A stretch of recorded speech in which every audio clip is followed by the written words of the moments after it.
ऐसे जयदीप सिंह चौहान प्रदेश संगठन मंत्री आम आदमी पार्टी गुजरात शंकरलाल कटारा है જે અમારું સ્ટેટ સંગઠનનો છે પોપટલાલ બારિયા ઉસ્માનલાલાજી છે બીજેપી છે આપની મુલાકાતનો મુખ્ય હેતુ સાહેબ એ છે કે જ્યારે આજે જે પ્રજા છે વર્તમાન સમયની ગુજરાત ઉપરાંત સમગ્ર ભારતની અને મોંઘવારીથી ત્રસ્ત છે ત્યારે સ્થાયી સરકાર દ્વારા એક જબરદસ્ત પબ્લિકને લૂંટ ચલાવવા માટેનો કારસો સ્માર્ટ મીટરના સ્વરૂપે એટલે આ સ્માર્ટ મીટર 1.64 કરોડ પરિવારો જે છે આ જગ્યાએ સામાન્ય મીટર કાઢી અને 500 કરોડ ખેરવી લેવાનો પ્રયત્ન છે અને એના વિરુદ્ધની અંદર આમ આદમી પાર્ટી સદંતર આ મીટરના વિરોધાર્થે આવેદનપત્ર આપેલો સાથે સાથે અન્ય રાજ્યોની અંદર જે અમારી જે યોજનાઓ છે 200 યુનિટ 300 યુનિટ વીજળી ફ્રી એમાં પણ ઘટતું કરે અને એ રીતે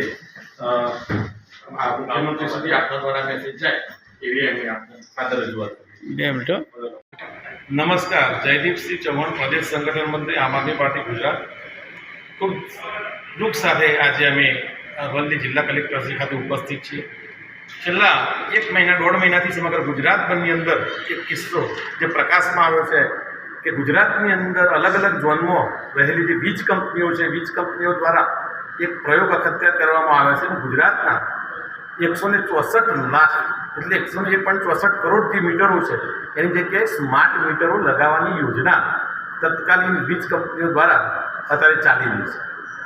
આમ આદમી પાર્ટી ગુજરાત અને સમગ્ર રાષ્ટ્રની અંદર આ જે ઘટના ઘટી રહી છે કે સ્માર્ટ મીટર કેમ, તો સરકારની આની અંદર એક મોનોપોલી છે કે કોઈ પણ રીતે સામાન્ય પ્રજાના જોડેથી કેવી રીતે પૈસા ખંખેરી લેવા, આ એની એક પૂર્વ ભૂમિકા બાંધવા માટે લગભગ એમનું જે ટાર્ગેટ છે 500 કરોડ રૂપિયા ખંખેરી લેવાની એક આ યોજના આ લોકો લાગે છે।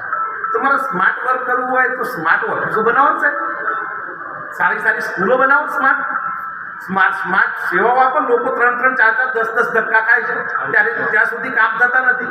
આજે જ અમારા જોડે એક કિસ્સો આવ્યો અરવલ્લીની અંદર બેન શ્રી સુધાબેન કરીને 102 સુંદરમ ફ્લેટ ખાતે રહે છે, 9 ધક્કા સમાજ કલ્યાણ ખાતાની અંદર ખાય છે, ત્યાં સુધી એમનું કામ થતું નથી। કચેરીઓ શું કરી છે, આમાં સ્માર્ટ કરો।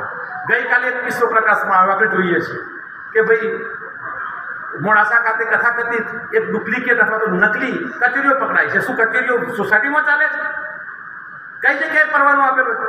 સોસાયટીમાં કચેરીઓ ચલાવવા માટેની કઈ જગ્યાએ માન્ય કલેક્ટરશ્રી દ્વારા માન્ય મુખ્યમંત્રીશ્રીને કહેવામાં આવ્યું છે કે જો તમે સરકારી ઓફિસો જેને કહેવાય કે અહીંયા સોસાયટીમાં સ્થિત કરશો તો પબ્લિક કોના ભરોસે? આ આવડા મોટા સેવા સદનો લાખો રૂપિયાનો બિલ્ડિંગો બનાવવા શા માટે? 500-100 સિક્કાઓ તમે પડી રાખો છો, એના ઘેર જે નિવૃત્ત કર્મચારી છે, 1.5 વર્ષથી નિવૃત્ત છે, એના ઘરે સિક્કા પડી રહેશે 30%। શું થઈ રહ્યું છે? આમાં સ્માર્ટ વર્ક કરવાની જરૂર છે। આવનારા સમયની અંદર જો સ્માર્ટ મીટરો બંધ કરવામાં નહીં આવે અને અન્ય રાજ્યોની અંદર જે ફ્રી વીજળી મળે છે 200 યુનિટ 300 યુનિટ એ નહીં મારે તો આવનારા સમયમાં આમ આદમી પાર્ટીનો હરેક કાર્યકર્તા રોડ ઉપર આવશે અને લોકોના હિતો માટે લડશે। ધન્યવાદ। ભારત માતા કી જય। જય જય ગરીબ ગુજરાત। નમસ્કાર, જયદીપસિંહ ચૌહાણ પ્રદેશ સંગઠન મંત્રી આમ આદમી પાર્ટી ગુજરાત। ગઈકાલે એક દિલને હચમચાવી નાખનારી ઘટના મોડાસા તેમજ અરવલ્લીની અંદર સામે આવેલી છે કે એક કથાકથિત જેને કે ડુપ્લિકેટ કચેરી, એક નકલી સિંચાઈ, નાની સિંચાઈ યોજના અંતર્ગત જે જિલ્લા પંચાયત હસ્તગત જે કામ કરે છે, તાલુકા પંચાયત હસ્તગત જે કામ કરે છે એવી નકલી કચેરી મોડાસા સ્થિત તિરુપતિ રાજ બંગલોની અંદર એક મકાનની અંદર આ યોજના અથવા તો એક આ ઓફિસ જેની કહેવાય કે પકડાયેલી છે અને બહારના અપક્ષ ધારાસભ્યશ્રી દ્વારા જે અમને જાણવા મળ્યું છે એમના બોલી થકી અથવા તો એમના ઓડિયો વિડીયો થકી કે 3 વર્ષથી મેં આ અંતર્ગત માન્ય કલેક્ટરશ્રીને માન્ય ડીડીઓશ્રીને અમે મૌખિક જાણ કરેલી છે। તો મારો સવાલ માન્ય કલેક્ટરશ્રીને માન્ય ડીડીઓશ્રીને સાથે સાથે અપક્ષના ધારાસભ્યશ્રીને કે 3 વર્ષ સુધી શા માટે વાટ જોવી પડી આપને? શું કામ 3 વર્ષ સુધી વાટ જોઈ? તમને આટલી બધી સરસ તમે કામગીરી કરો છો, તમારા આટલા ભરપેટ લોકો વખાણ કરે છે, તમને જનપ્રતિનિધિ તરીકે તમને મોકલ્યા છે, તમે અહીંયા વિડીયોની અંદર તમે પોતાની જાતને એમ કહો છો કે હું એક નાગરિક છું। સાહેબ, હું તમારી એક ભૂલ પણ અહીંયા પકડું છું, તમે નાગરિક નથી, તમે નાગરિકોના પ્રતિનિધિ છો, તમે એક વ્યક્તિ નથી, તમારા જોડે લાખો માણસો પાછળ છે। એટલે તમારી થકી આ એક જેમ કે આ ઘટના સામે આવી છે માટે અમે તમારો આભાર માનીએ છીએ। પણ ડુપ્લિકેટ કચેરી ક્યાં સુધી રહેશે?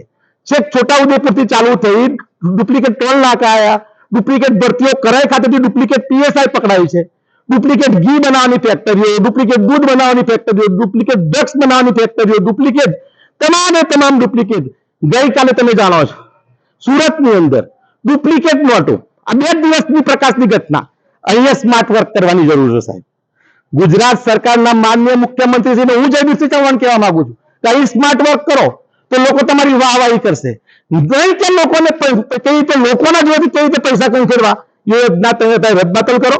તમારા થકી માન્ય કલેક્ટરશ્રીને, આ વિડીયો થકી માન્ય ડીડીઓશ્રીને હું કહેવા માંગુ છું કે આ જે ગઈકાલે જે કથાકથિત જે નકલી કાંડ પકડાયો છે અને એની અંદર જાણવા મળ્યું કે જે જરૂરી આધાર મેન ડોક્યુમેન્ટ સવા વર્ષથી 2023 જૂનથી જે કર્મચારી નિવૃત્ત છે એના ઘેર 100 સિક્કા પકડાય છે, એના ઘેર જરૂરી આધારો પકડાય છે.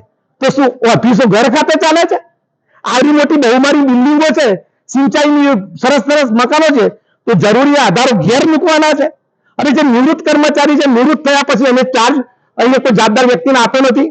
ચાલુ અધિકારી શ્રી પરમાર સાહેબ, દામો સાહેબના ઘરે જાય ટ્રેનિંગ લેવા માટે કે આ વર્ક કેવી રીતે કરવાનું છે, તો તમને કોઈ પ્રોપર તાલીમ આપેલી નથી.